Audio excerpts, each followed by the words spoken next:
नमस्कार विद्यार्थी मित्रांनो, या व्हिडिओमध्ये आपण अपूर्णांक म्हणजे फ्रॅक्शन हा इयत्ता 5वीचा धडा शिकणार आहोत। मित्रांनो, आता तुम्हाला सर्वांनी 4थीला फ्रॅक्शन्स हा धडा शिकलेला आहे, पण तरी आता पुढील स्टेप म्हणजे आपल्याला अपूर्णांकाची बेरीज, अपूर्णांकाची वजाबाकी म्हणजे ज्यांचे डिनॉमिनेटर वेगवेगळे असतात, डिफरंट असतात, ते आपल्याला आहे। त्यासाठी आपल्याला काही गोष्टी शिकाव्या लागतील, बरोबर। त्या पहिल्यांदा आपण जे तुम्ही 4थीत शिकलात अपूर्णांक म्हणजे काय, छेद, अंश, न्यूमरेटर, डिनॉमिनेटर, ह्या सर्व गोष्टी आपण एकदा रिकॉल करून घेऊया, बरोबर। बघा आता पहिल्यांदा मित्रांनो एक उदाहरण घेऊया। एक भाकर आहे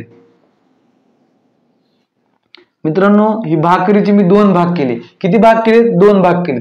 मी ही अर्धी भाकर खाऊन टाकली। किती? अर्धी भाकर खाऊन टाकली, बरोबर। आता मित्रांनो मला याला फ्रॅक्शन मध्ये लिहायचे। कसं लिहायचं बघा आता, टोटल भाग किती मित्रांनो? 1 आणि 2। किती भाग आहे? टोटल भाग 2। मग मी ते खाली लिहिणार, हे 2 लिहिलं, बरोबर, खाली लिहिले। आणि खाल्लेली भाकर किती आहे मित्रांनो? मी 1, म्हणजे मी 2 पैकी 1 भाग खाल्ला। किती?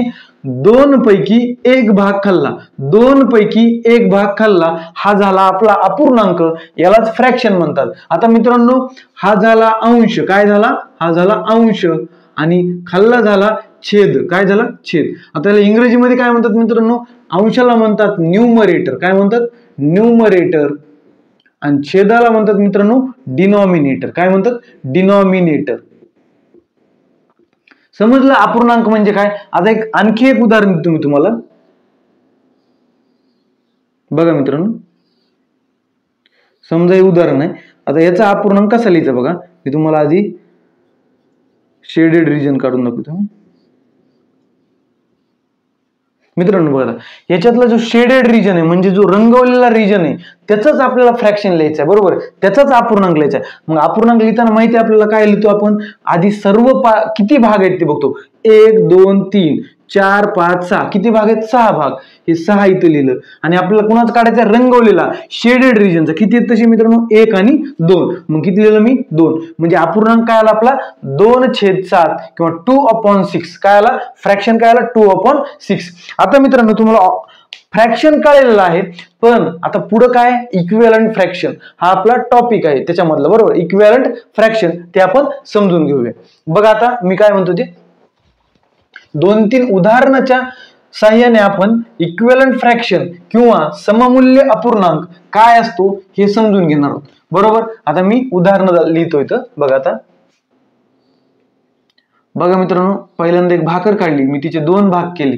पहिल्यांदा एक भाकर काढली, तिचे 2 भाग केले। आता मित्रांनो याचा अपूर्णांक तुम्हाला माहिती आहे 2 पैकी 1। किती? 2 पैकी 1। कसं लिहिणार मी? 2 पैकी 1। तुम्ही मार्क लिहितात ना परीक्षेत, किती? 10 पैकी 4, 100 पैकी 30, 100 पैकी 80 असं मार्क, ते फ्रॅक्शनच असतो। आता बघा त्याच्या खाली नंतर पुन्हा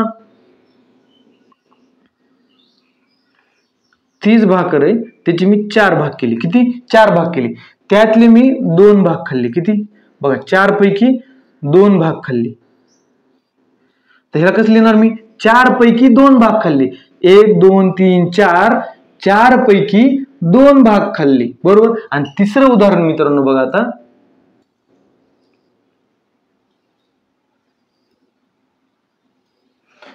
बघा आता किती झाले भाग? 6 भाग झाले।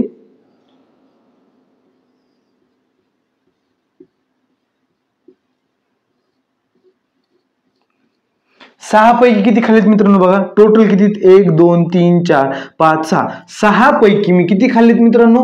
1 2 3, 3 भाग खाल्ले, बरोबर। आता तिन्ही अपूर्णांकाचं तुम्ही किंवा तिन्ही आकृत्यांचं निरीक्षण करा मित्रांनो। बघा तुम्हाला काय वाटतं? बघा या भाकरीतली मी अर्धी भाकर खाल्ली, बरोबर आहे, दिसते तुम्हाला अर्धी भाकर। या भाकरीतली पण मी अर्धीच भाकर खाल्ली, या भाकरीतली पण मी अर्धीच खाल्ली, बरोबर आहे का? मग अपूर्णांक कसं काय वेगळे? बघा अर्धी अर्धीच खाल्ली मी, अर्धी, हे पुन्हा इथं अर्धी,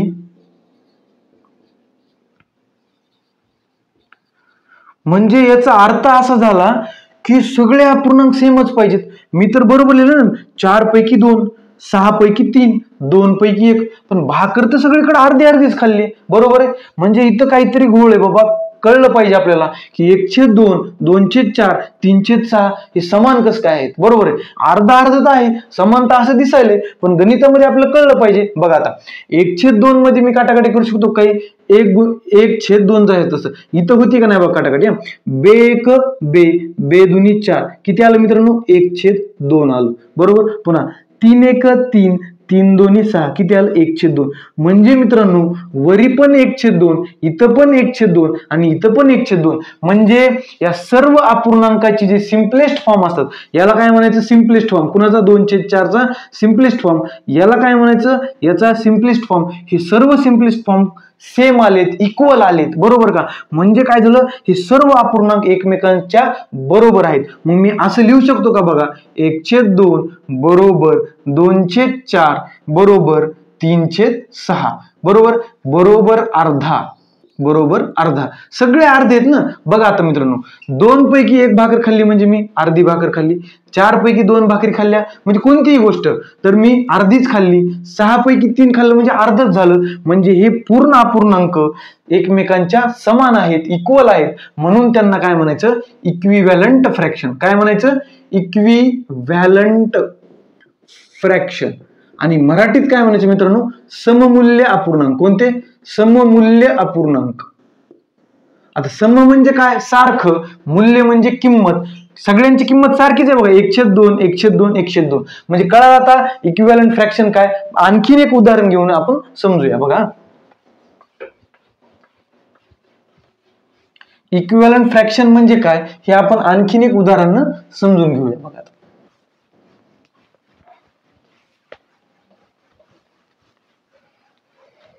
बघा मित्रांनो, मी आता उदाहरण देत आहे. 3/9, 4/12, पुन्हा 5/15 आणि पुन्हा 11/33.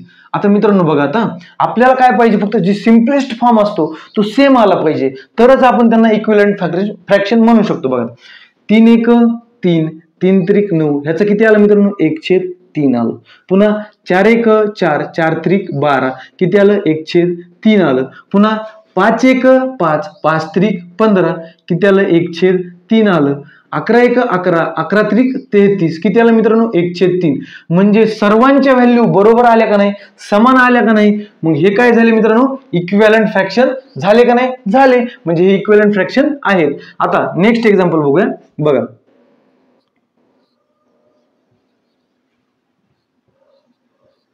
आता हे 2 आहेत का नाही, बघा मित्रांनो 2 आहेत का नाही. बघा 3 1 3, 3 4 12 किती आलं, 1/4 आलं.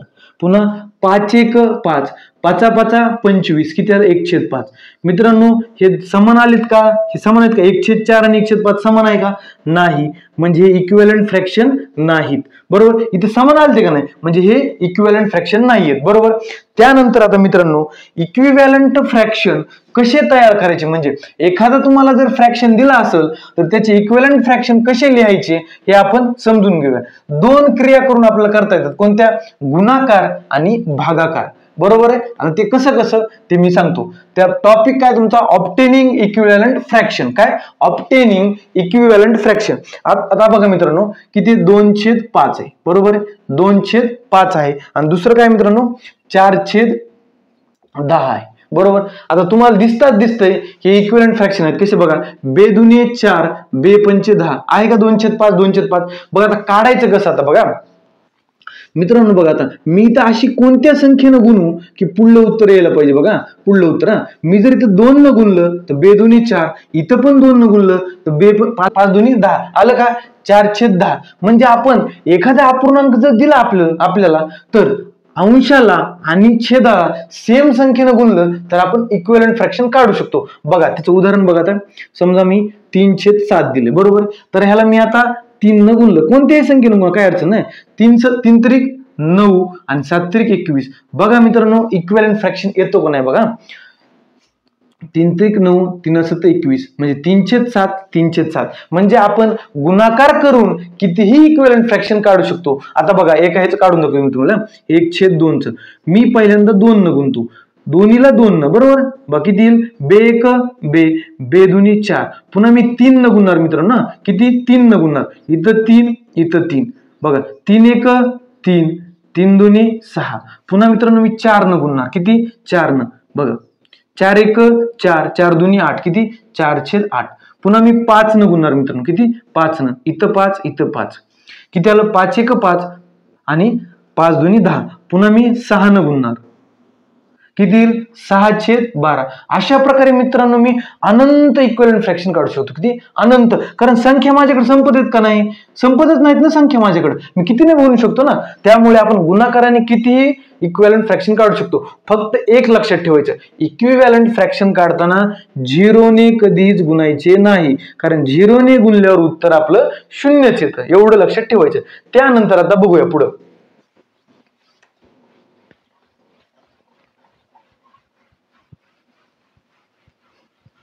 हे झालं गुणाकाराचं. आता भागाकाराने कसं करायचं बघा आता, म्हणजे समान अवयव असणारे बरं का.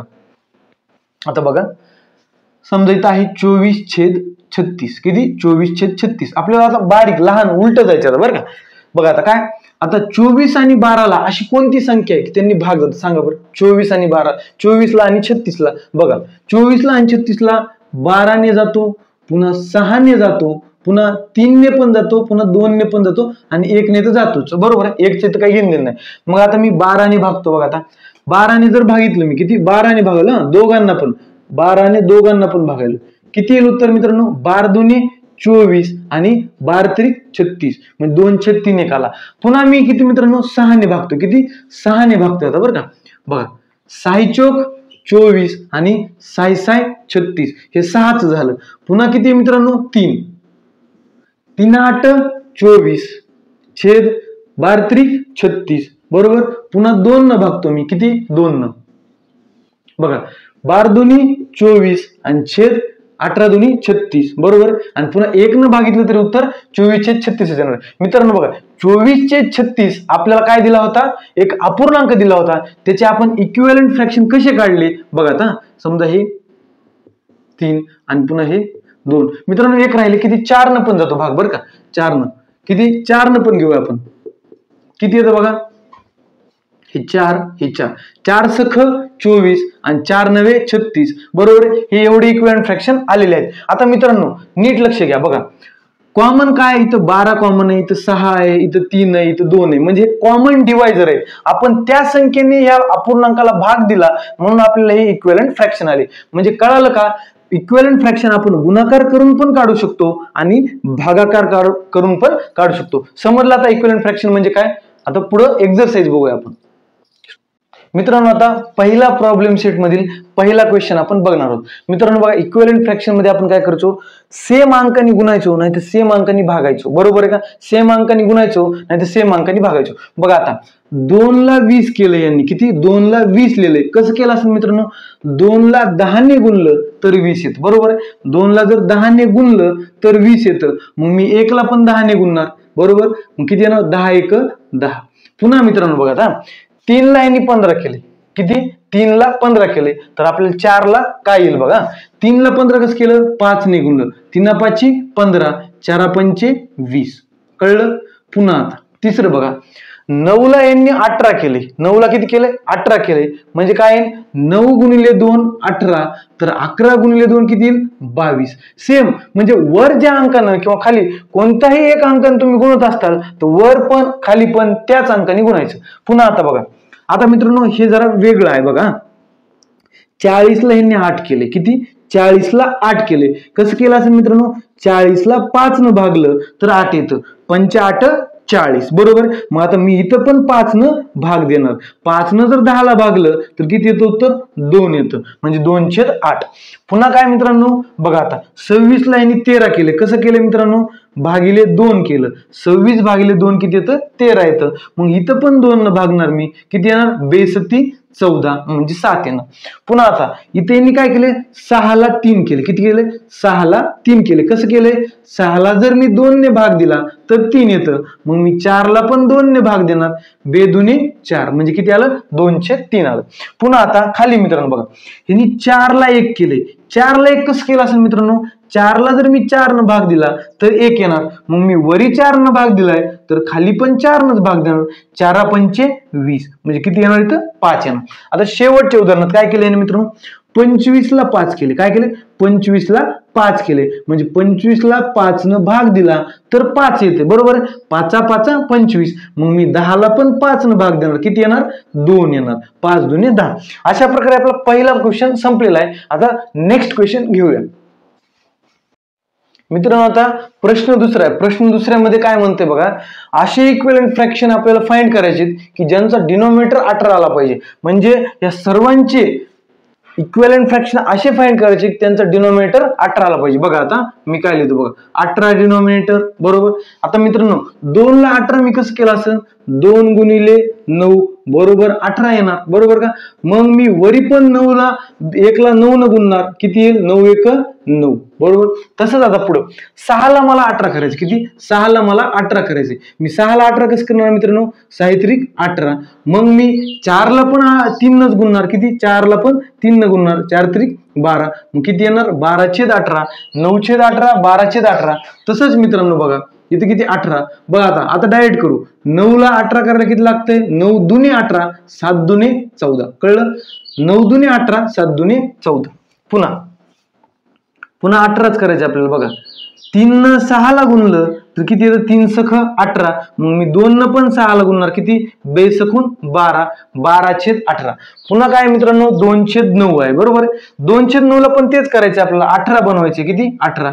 9 दुने 18 2 दुने 4. किती? 9 दुने 18 2 दुने 4.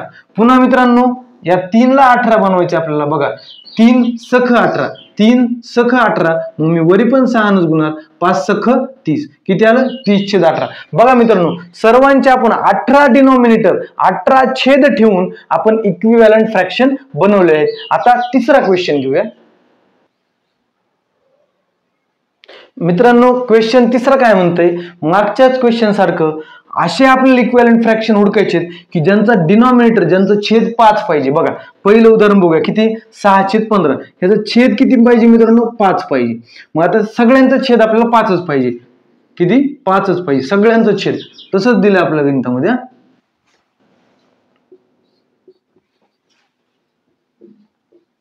आता मित्रांनो बघा मी 15 ला 5 कसं करणार? 15 ला 5 कसं करणार? मी भागिले 3 जर केलं तर 5 येते. 3 5 15. आता मग इथं पण मी भागिले 3 करणार. 3 2 6. बरोबर. म्हणजे 2 आलं. आता 25 ला 5 कसं केलं मित्रांनो? 25 ला जर मी 5 न भाग दिला तर 5 5 25. मग इथं पण मी 5 न भाग देणार. 5 दुने 10. किती आलं? 5 दुने 10. पुन्हा मित्रांनो सेम काय 30 ला 5 कसं करायचं मित्रांनो? 30 ला 5 कसं करायचं बघा. 30 ला जर मी 6 न भाग दिला 6 पंचे 30 आलं का 5. मग मी इथं पण 6 न भाग देणार. 6 दुने 12. किती? 2/5. त्यानंतर बघा आता मित्रांनो इथं काय 10 ला 5 कसं केलं यांनी? भागिले 2 केलं. किती केलं? भागिले 2. मग इथं पण मी भागिले 2 करणार. बघा 2 त्रिक 6. किती आलं? 2 त्रिक 6. त्याच्यानंतर मित्रांनो 35 ला यांनी 5 केले. म्हणजे काय केले? भागिले 7 केले. किती? 7 5 35. मग इथं पण मी 7 न भाग देणार. 7 त्रिक 21. म्हणजे किती आलं? 3/5. म्हणजे आपल्याला 5 डिनॉमिनेटर असणारे या सर्वांचे इक्विव्हॅलेंट फ्रॅक्शन आपण काढलेले आहेत. आता क्वेश्चन 4 बघूया. मित्रांनो चौथ्या प्रश्नामध्ये काय विचारलं आपल्याला, हे जे सगळे अपूर्णांक दिलेत याच्यामध्ये इक्विव्हॅलेंट फ्रॅक्शनच्या जोड्या काढायच्यात. म्हणजे कोणते कोणते इक्विव्हॅलेंट फ्रॅक्शन आहेत याच्यामधले हुडकून काढायचे. मग त्यासाठी आपल्याला डायरेक्ट डोळ्यानं कळतं का? मग आपण काय करणार? काटाकाटी करणार किंवा त्यांचा सिम्पलेस्ट फॉर्म करणार. आता 2/3 ला आपण सिंपल करू शकतो का ह्याच्या पलीकडे? नाही. म्हणजे 2/3 ला 2/3 जसं तसं ठेवू. पुन्हा 5/7 ला बघा मित्रांनो करता येतं का? 7 न 5 ला भागत नाही, 5 न 7 ला भागत नाही. तसंच राहू द्या. पुढं 5 आणि 11 ला जाते का मित्रांनो? नाही. जशा तसं राहू द्या. पुन्हा 7 आणि 9 ला जाते का? नाही. पुन्हा आता बघा 14 आणि 18 ला जातो. आता बघा कसा 62 14 92 18. म्हणजे किती आलं? 7/9 आलं. बरोबर मित्रांनो. बघा आता इथं हे याच हे याच हे याच हे याच हे याच. पुन्हा 15/33. बघा ह्याला भाग जातो. बघा 3 5 15 11 त्रिक 33. बरोबर. म्हणजे किती आलं? 5/11. पुन्हा मित्रांनो किती येतं? 9 दुनी 18 9 त्रिक 27. किती आलं मित्रांनो? 2/3 आलं. पुन्हा मित्रांनो बघा आता 2 पंचे 10 आणि 2 सत्ती 14. किती आलं मित्रांनो? 5/7. आता मित्रांनो इक्विव्हॅलंट फ्रॅक्शन माहिती आहे, ज्यांचं सिम्पलेस्ट रूप सेम असेल ते इक्विव्हॅलंट फ्रॅक्शन. बघा 2/3 कुणाचं आहे अजून इथं बघा किती 18/27 म्हणजे ही एक जोडी झाली. कोणती? ही एक जोडी म्हणजे इक्विव्हॅलंट फ्रॅक्शनची एक जोडी झाली. पुन्हा 5/7 कुठे दिसते तुम्हाला मध्ये मित्रांनो? सगळ्यात शेवटला. म्हणजे बघा हे 5/7 आणि 10/14 ही एक जोडी झाली. आपल्याला जोड्याच लिहायच्यात, तुम्ही फक्त लिहिताना जोड्या. पुन्हा 5/11 कुठे दिसते मित्रांनो? बघा इथं 5/11 म्हणजे ही आणि ही जोडी झाली. बघा झाली का जोडी ही? त्यानंतर 7/9 सेम बाजूबाजूलाच आहे म्हणजे ही एक जोडी. इक्विव्हॅलंट फ्रॅक्शनच्या ह्या जोड्या झालेल्या आहेत. त्यानंतरचा नेक्स्ट क्वेश्चन बघूया. प्रॉब्लेम सेट मधील हा शेवटचा प्रश्न आहे. काय म्हणते या प्रश्नामध्ये? हे प्रत्येक जे फ्रॅक्शन दिले तुम्हाला 3, या प्रत्येकाचे 2-2 इक्विव्हॅलंट फ्रॅक्शन काढायचे. येतं आपल्याला काय? कोणत्याही संख्येने त्यांना गुणलं तर ते इक्विव्हॅलंट फ्रॅक्शन येतं. पहिला घेऊया बघा आता 7 ला 2 न गुणूया. किती? 2 न गुणलं तर किती येईल बघा? 7 2 14 छेद 9 2 18 हे झाला पहिला. आता पुन्हा 3 न गुणूया. किती? 3 न गुणूया. कोणत्याही संख्येने गुणा, 5 न गुणा, 6 न गुणा, 10 न गुणा, किती न गुणा, काय अडचण नाही. हे 3 न गुण 7 त्रिक 21 आणि 9 त्रिक 27 या याचे 2 इक्विव्हॅलंट फ्रॅक्शन आले का मित्रांनो? 14/18 21/27. पुन्हा आता याचे पण तसंच करूया. बघा किती घ्यायचे मित्रांनो? तुमच्या म्हणून 6 घेऊ आपण. गुणिले 6 करू. किती? गुणिले 6. हे गुणिले 6 गुणिले 6 6 चौक 24 छेद 6 पंचे 30 हा झाला पहिला. आता दुसरा किती न गणायचं? 11 न गुणूया आपण. किती? 11 न गुण, काही अडचण नाही. किती? 11 11 चौक 44 11 5 55 आले. 2 फ्रॅक्शन आले इक्विव्हॅलंट फ्रॅक्शन. असे आपण अनंत काढू शकतो, काय अडचण नाही बरं का. आणि ह्याचं पण तसंच. किती न गुणायचं मित्रांनो? 8 न गुणू. किती? 8 गुणिले 8 8 त्रिक 24 24/11 8 88 आणि पुन्हा दुसऱ्यांदा गुणू. किती मित्रांनो? 15 न गुणू, काय अडचण नाही. 15 त्रिक 45 आणि पुन्हा मित्रांनो 11 गुणिले 15 किती येतं मित्रांनो? 165. किती? 165. अशा प्रकारे आपला प्रॉब्लेम सेट 17 संपलेला आहे. धन्यवाद.